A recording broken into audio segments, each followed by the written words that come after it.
Hi నేను సతీష్. ఈ వారం ఓటింగ్కి సంబంధించి ఇవాళ లాస్ట్ డే కనుక ఎటు పవర్ అస్త్రం ఉంది, డబుల్ ఎలిమినేషన్కి అవకాశం ఉంది, తనూజ చేతిలో అస్త్రం ఉంది, కాపాడుతుందా వేటాడుతుందా అనే అనుమానాలు ఏమీ లేకుండా మీ ఫేవరెట్ కంటెస్టెంట్ ఎవరైనా ఉంటే మీ చేతిలో ఓటు ఉంది కనుక వెయ్యాలంటే వెయ్యండి. అట్లాగే వీడియో చూసే ముందు ఒక లైక్ కొట్టేసేయండి. ఎట్లా ఉందంటే ఎన్ని ట్విస్టులు అంటే ఏకంగా 8 మంది ఓటింగ్లో ఉంటే ఇద్దరు ఒకలాగా టాప్లో దూసుకుపోతుంటే ముగ్గురు మరోలాగా ఈక్వల్గా నువ్వా ముగ్గురు ఒకే మాదిరి ఒకే దగ్గర ఓటింగ్తో పోటీ పడుతుంటే మరొక ఇద్దరు కంప్లీట్గా బాటమ్ 2లో కింద మీద పడతా ఉన్నారు. చాలా వెరైటీగా విచిత్రంగా ఉంది ఈ ఓటింగ్ పర్సంటేజ్లు అన్నీ చూస్తే. మరి హౌస్లో అయితే ఇప్పటికే మేల్ కంటెస్టెంట్లో డామినేషన్ ఎక్కువైపోయింది అనుకుంటే ఖచ్చితంగా హడావిడి అంతా కంటెంట్ పరంగా వాళ్ళు కామెంట్ కూల్గా అట్లా కామెంట్ కంపోజిట్ టైప్లో ఉంటున్నా సరే కంటెంట్ మెయిన్ ఇంపార్టెంట్ కదా. మెయిన్ ఈక్వల్ కూడా దెబ్బతినింది కనుక డబుల్ ఎలిమినేషన్ కూడా ఛాన్స్ ఉంది. ఎందుకంటే ఈ వారం ఒక ఇద్దరిని పంపిన మరొక డబుల్ ఎలిమినేషన్ కూడా ఉంది కనుక మరి ఓటింగ్లో ఎవరికి ఎంత ఛాన్స్ ఉంది, ఎవరెవరు వెళ్ళే ఛాన్స్ ఉంది, బాటమ్ 2లో పాటు మిగతా వాళ్ళు కూడా పోటీ పడుతున్నారు. వీకెండ్ వచ్చేసరికి అందుకే రోజుకి టాస్కుల్లో పర్ఫార్మెన్స్ ఇంకా ఒక్క ఎపిసోడ్ చాలండి, ఒక్క సీన్ చాలండి గట్టిగా వాయిస్ రేజ్ చేసే వాళ్ళకి ఆడియన్స్ కనెక్ట్ అయిపోవడానికి. ఈ కంటెస్టెంట్ ఉంటే ఏదో సంథింగ్ స్పెషల్ అనే మాదిరిగా సంథింగ్ స్పెషల్ అంటూ ఏదో హడావిడి ఇస్తారు, మనం కోరుకుంటున్న కంటెంట్ వస్తుందని హైప్ వస్తూ చాలు. అట్లాగే నైట్ ప్రోమో కూడా చూశారు కదా, ఏకంగా సాయి శ్రీనివాస్కి రావణాసురులో తలలు వేసుకుంటూ హడావిడి చేస్తూ పాట వేసి బీజిఎం వేరే లెవెల్ ఎలివేషన్ అయితే ఇచ్చారు. ఎందుకో మరి అతనికి ఏదైనా మంచి రోజులు వచ్చాయా, ఇతను ఉంటే తాడైపోయి తేల్చేస్తాను నెక్స్ట్ వీక్ నుంచి ఈ వారం గండం గట్టెక్కని అన్నాడు కనుక మరి ఏదైనా రంబోలో చేయబోతారని ఒకవేళ సేవ్ చేస్తారో ఆడియన్స్ కూడా హైప్ వచ్చినట్టుంది. మరి ఓట్లు కూడా ఎక్కువ పడుతున్నట్టే ఉన్నాయి. మరి అతను సేవ్ అయితే ఎవరు ఎలిమినేషన్లోకి వెళ్తారు, అతను సేవ్ అయిపోతే డబుల్ ఎలిమినేషన్కి వేరే ఇద్దరు ఎవరో వెళ్ళిపోయే ఛాన్స్ ఉందని కూడా మాట్లాడుకుందాం.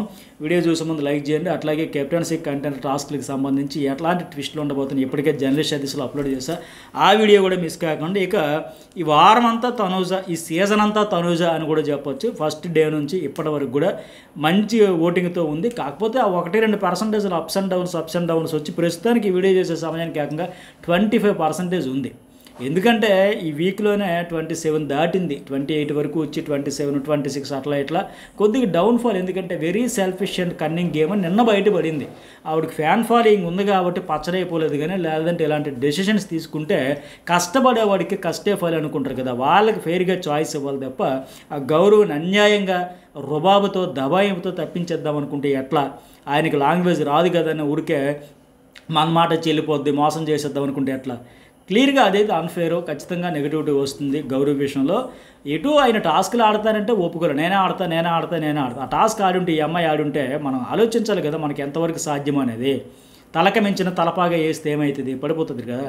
సో మనకి ఎంత సాధ్యమవుతుందో అంత వెయ్యాలి తప్ప నేను ఆడేస్తా అంటే ఏమవుతుంది, ఓవరాల్గా పోతారు కదా. పైగా టీం కోసం ఆలోచించాలని చెప్పిన ఆవిడ మరి అతను ఫస్ట్ గౌరవాన్ని తీసేద్దామని అఫ్కోర్స్ వాళ్ళ ముగ్గురు రీతు చౌదరి డైరెక్షన్లో ఇమాన్యుయల్ అంటే ముగ్గురు కూడా మాట్లాడారు. ముగ్గురు కలిపి గౌరవం లేపియండి ఫస్ట్ అంత రీతు చౌదరి చెప్తే అవునా లేపేద్దామా అని ఆలోచనలో పడుతూ ఒకవేళ వాడు ఎక్కడైనా బాత్రూంలో ఉన్నాడేమో చూడండి పేక్ కొరికేస్తారని ఇతను ఎంపీరే ఇమాన్యుయల్ మాట్లాడడం.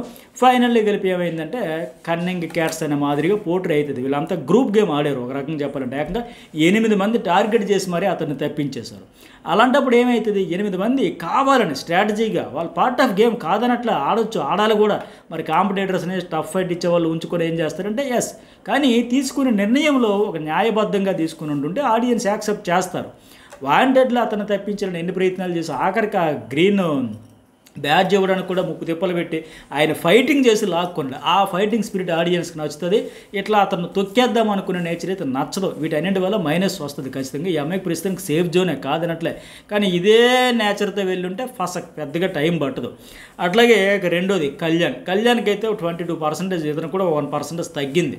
ఎందుకంటే ఈ వీక్ అంతా ఫుటేజ్ లేదు, మైలేజ్ లేదు, ఆ స్క్రీన్ స్పేసే లేదు, ఏదో ఉన్నానంటే టైప్. అఫ్కోర్స్ వాళ్ళు తప్పించడం వల్ల ఫస్ట్లో అవుట్ అయిపోయినా ఆ దివ్య విషయంలో డీల్ ఏంటి, నువ్వు కంటెంటర్ అయ్యే ఛాన్స్ వస్తుందేమో కదా బిగ్ బాస్. ఆవిడ అవుట్ చేసేసి ఉంటే నిన్ను అవుట్ చేసినప్పుడు నువ్వు మీ ఇంటికి మా ఇల్లు అంత దూరం, మా ఇంటికి మీ ఇల్లు అంతే దూరం అన్న మాదిరిగా కళ్యాణ్ ఆ దివ్య అండ్ సుమన్ శెట్టి విషయంలో కనిపెట్టేశాడు. దాన్ని ఎక్కువ హైలైట్ చేసి ఎక్స్పోజ్ చేసి రచ్చ చేస్తే ఖచ్చితంగా ఏదో ఒకటి మైలేజ్ అయితే వస్తుంది కదా. నామినేషన్ వాళ్ళు నన్ను తీసేసినా నేను తీయను నేను చెప్పను అని మాదిరిగా ఉంటే ఇతనికే లాస్ కదా. ఎందుకు ఫ్రెండ్షిప్లు అన్నీ చేసుకుంటూ నష్టపోతాడు కదా. సరే సేఫ్ జోన్లో ఉన్నాడు. ఇక సంజన ఒక 13% ఉంది. ఆవిడేముంది ఎట్లాగైనా కంటెంట్ క్రియేట్ చేసుకుని హడావిడి చేసుకుని హైపించుకొని నిన్న కూడా మాట్లాడుతుంది ఎలాగైనా ఉండాలి రా భయ్ అనేసి. ఎవరితో ఎమ్మాన్యుయల్తో లైవ్లో మాట్లాడుతుంది. ఏవి ఇంతవరకు ఒక లెక్క. ఇక సెమీ ఫైనల్ స్టార్ట్ అయిపోయినట్టుగా మనం టాప్ 5లో ఎట్లాగైనా ఉండాలంటే ఏం చేయాలంటే ఇదివరకు ఏదో అటో ఇటు మాటలు కొన్ని జాలుబారిన అలాంటి టంగ్ స్లిప్ లేకుండా చూసుకోవాలి. చాలా బ్యాలెన్స్డ్గా వెళ్ళాలి. చాలా టఫ్ కాంపిటీషన్ ఉంది. టాప్ 5 ఆశల గురించి పెంచుకుంటూ జాగ్రత్తగా ఆచితూచి బ్యాలెన్స్డ్గా వెళ్తారని కూడా చెబుతూ ఉంది ఆవిడ. కెప్టెన్స్ కూడా ఈ వారం చాలా ఇంపార్టెంట్ అని. ఇక్కడ ఎమ్మెన్యేల్కి అంత మోటివేషన్ చేస్తుంది. అవన్నీ చూసాం కనుక లాస్ట్ వీక్లో వదిలేసారని ఎమ్మెన్యేల్ ఎటు నామినేషన్ అడిగిన ఆ ఓట్లు కూడా షేర్ అవుతాయి. ఇక వీళ్ళ వరకు 13%. ఇక బర్నీకి అయితే ఒక 11% వరకు ఉంది. వాటర్ టాస్క్ అయితే చాలా బాగా ఆడాడు.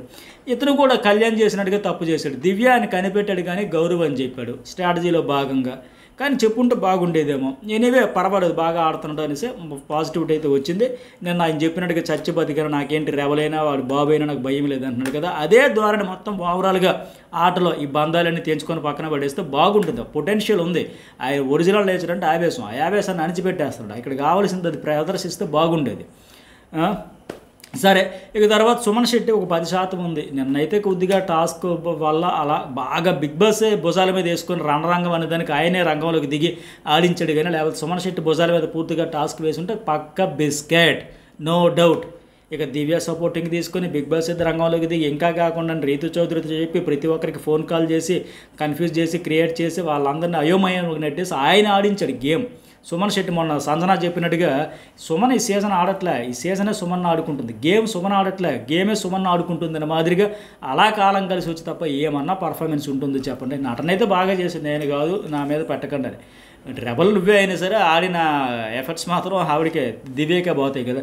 ఎనివే ప్రస్తుతానికి ఒక 10% అయితే ఓటింగ్ ఉంది. ఇక రాము రాథోడ్ అండ్ సాయి శ్రీనివాస్ ఇద్దరు కూడా ఈక్వల్గా ఉన్నారు. సాయి శ్రీనివాస్ కొద్దిగా గ్రాఫ్ పెరుగుతుంది. నిన్న మార్నింగ్ నుంచి ఫుల్గా కాన్వర్జేషన్ మాట్లాడడం, ఇలా గ్రూప్ గేమ్ ఆడుకుంటున్నారు, ఎంతసేపు మేమే ఉండాలి, మేమే ఆడాలి, మేమే గెలవాలని వీళ్ళే బాత్రూమ్కి వెళ్ళి ఏడు చేస్తారు, అరిచేస్తారు. నేను ఈ వారం సేవ్ అవ్వాలి, ఎవ్వడి మాట వినేదే లేదు.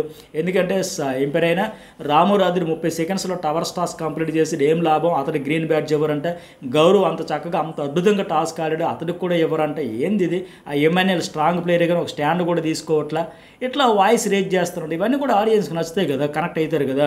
ఈ వారం సేవ్ అయితే బాగున్నా అంటున్నాడు. కొద్దిగా బెటర్గా వచ్చాడు. రాము డల్ అయితే ఉంటే ఇతను కొద్దిగా హైప్ వస్తూ ఉంది. ఇద్దరు ఈక్వల్గా ఉన్నారు ఆల్మోస్ట్. ఓవరాల్గా నేను చెప్పేది ఒక దగ్గరే 2 దగ్గరలు కాదు. రాము రాథోడ్ ఒకవేళ పైకి ఇప్పుడు చెప్పినట్టుగా ప్రోమో స్టార్టింగ్లో ఆ మంచి స్వాగత చూపిస్తున్నారు. రీతు చౌదరిని కిల్ చేసిన ఆ టాస్క్ నుంచి తప్పించేసినట్టుగా. పైగా రీతు చౌదరి ఏంటి నేను తప్పించేశానని క్లియర్గా చెప్పారు. ఇప్పుడు ఎపిసోడ్లో కూడా మొహమ్మదే చెప్పాడు, నువ్వు మాట మీద నిలబడట్లేదు రీతు, నీకు ఎట్లా సపోర్ట్ చేస్తానని ఎపిసోడ్లోనే చెప్పాడు. మరి సపోర్ట్ చేస్తాడా చేయడా? ఎందుకంటే సాయి కంటే ఆవిడ తప్పించాలంటే స్ట్రాంగ్గా ఉండేవాళ్ళు ఉన్నారు కదా, వాళ్ళని తీయకుండా ఇతన్ని తీసింది. పైగా గత వారం డాన్స్ స్టేజ్లో టాస్క్లో కూడా సాయి శ్రీనివాస్కి ఆమె సపోర్ట్ చేయలే. మరి అలాంటప్పుడు అతను ఏ రీజన్ చెప్పినా చెల్లుబాటు అవుతుంది. ఎనివే అతను కూడా ఒక స్వాగత ఉండాలని కసి అయితే కనిపిస్తుంది. ఆడియన్స్కి అది నచ్చి ఉండొచ్చు. ఇవి ఇంకా లాస్ట్ డే కనుక ఇంకా కాస్త పెరిగిందంటే ఇతను సేఫ్ జోన్లోకి వచ్చేస్తే సింగిల్ ఎలిమినేషన్ అయితే రాము రాథోడ్ వెళ్ళిపోయే ఛాన్స్ ఇప్పటికైతే ఉంది. సాయి కానీ రాము రాథోడ్ కానీ. ఒకవేళ సాయికి ఏదో కాలం కలిసి వచ్చి స్వాగు ఈ అయిపోయి అంతా నచ్చేసింది అనుకోండి, ఈ లాస్ట్ మిడ్ నైట్ వరకు గట్టిగా ఓటింగ్ పడితే రాముతో పాటు సుమన్ వెళ్తాడా, భరణ వెళ్తాడా, ఎవరు వెళ్తారో ఏంటి అనేది వెయిట్ అండ్ సీ. అలా ఉంది పరిస్థితి.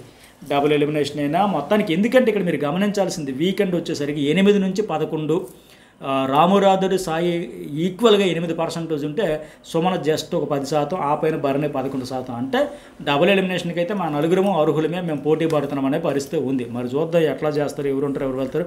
మరి మీకేమైనా మెసేజ్ పెట్టండి. అట్లా కెప్టెన్సీ కంటెండర్స్కి సంబంధించి 2 వీడియోలు ఇప్పటికే జర్నలిస్ట్ అదిస్లో అప్లోడ్ చేసా. ఆ వీడియోలు ఎట్టి పరిస్థితుల్లో మిస్ కాకండి. ఎవరయ్యారు ఏంటి, ఎలాంటి ట్విస్టులు ఉండబోతున్నాయని నా అనలైజ్ అయితే మిస్ కాకండి.